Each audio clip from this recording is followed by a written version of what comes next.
എനിക്ക് girl friends ഉണ്ട് എന്ന് പരസ്യമായി പറയാൻ ധൈര്യപ്പെടുന്ന സൃഷ്ടിയല്ലേ? അതെങ്ങനെയാവോ? ഇത് ഞാനല്ലല്ലോ എന്നെ ഉണ്ടാക്കിയത്. ഈ ചോര, ഞരമ്പ് രോഗം എന്നല്ല പറഞ്ഞേട്ടോ. ഞരമ്പ്, തൊലി, ഈ കണ്ണ് എന്തിനാ തന്നെ? ഓരോ അവയവങ്ങൾക്കും ഓരോ ഉപയോഗങ്ങളുണ്ട്. ഇതൊന്നും തെറ്റല്ല. ഇതൊക്കെ ഉദ്ദേശിച്ചിട്ടാണ് ക്രിയേറ്റർ അവിടുന്ന് പടച്ചു വിട്ടിട്ടുള്ളത്. ഇതിലെന്താ തെറ്റുള്ളത്? അല്ല, അങ്ങനെയല്ല.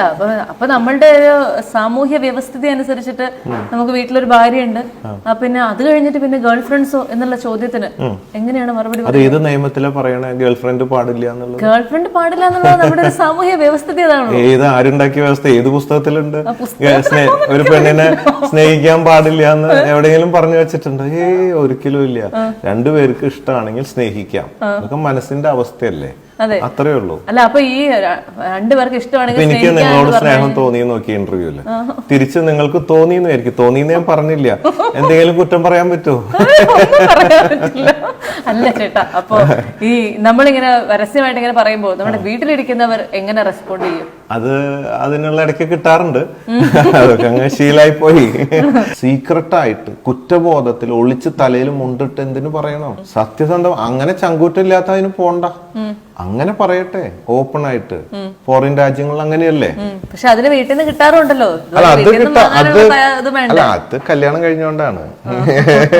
നിലവിൽ എത്ര ഗേൾ ഫ്രണ്ട്സ് ഉണ്ടാകും? ഞാൻ അങ്ങനെ ഈ നല്ല കാര്യങ്ങൾക്കൊന്നും എണ്ണം വെക്കാറില്ല. ആരും ഉപദ്രവിക്കാൻ പോകുന്നില്ലല്ലോ. ആരും ഉപദ്രവിക്കാത്തടത്തോളം കാലത്തൊന്നും ഒരു കുഴപ്പമൊന്നുമില്ല. അതൊരു സഹായമല്ലേ? എന്നോടൊരു സ്നേഹം തോന്നി, ഞാൻ അത് നിരസിച്ച അവർക്ക് വിഷമാവില്ലേ? അതേസമയം സ്നേഹം ഞാൻ സ്വീകരിച്ചാലോ അവര് സന്തോഷവതിയാവില്ലേ? അപ്പൊ അവരെ സന്തോഷിപ്പിക്കുക, ഞാനും സന്തോഷിക്കുക. ആൾക്കാരൊക്കെ ചേട്ടനെ കൈയടിച്ച് പ്രോത്സാഹിപ്പിക്കുന്നുണ്ട് കേട്ടോ. അല്ലല്ല, അവർക്ക് സത്യം അറിയാണ്ട് കൂടെ നടക്കുന്നതുകൊണ്ടേ, അതാണ് സത്യം പറയുന്നതുകൊണ്ടുള്ള ഒരു സന്തോഷം കൊണ്ടാണ് അവർ ചിരിക്കുന്നത്.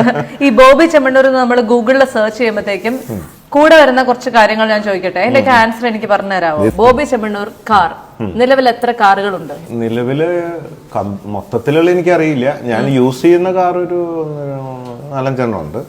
പിന്നെ കമ്പനിയുടെ അടുത്ത കുറെ ഉണ്ടാവും. ഏറ്റവും പ്രിയപ്പെട്ട കാർ ഏത്? സ്പോർട്സ് കാറാണ്. ഏതാണ്? Avanti, Indian sports car, first കാറാണ്. ഇതിനെ കുറിച്ചൊക്കെ നല്ല ധാരണ എനിക്കുള്ളത് കൊണ്ട് കൂടുതൽ അതിനെക്കുള്ള ചോദ്യം. പിന്നെ പത്രാസും പൗലോസിനൊക്കെ വേണ്ടി റോൾസ് റോയ്സ്, ആൾക്കാരെയൊക്കെ ഒന്ന് ഞെട്ടിക്കാനോ മാർക്കറ്റ് ചെയ്യാനോ ട്രെൻഡ് ആക്കാൻ വേണ്ടി റോൾസ് റോയ്സ്. എന്നിട്ട് സ്പോർട്സ് കാർ ഓടിക്കാറുണ്ട്? ഇടയ്ക്ക് ഓടിക്കാറുണ്ട്. കാരണം അത് ഓടിക്കുമ്പോ എന്താ പറയാ, 2 ആൾക്കേ ഇരിക്കാൻ പറ്റുള്ളൂ. പിന്നെ അത്ര വലിയ കംഫർട്ട് ഒന്നും ഉണ്ടാവില്ല അത്.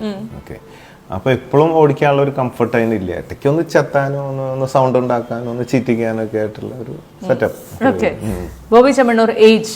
ഞാൻ ശാരീരികമായും മാനസികമായും എപ്പോഴും ഒരു 25-30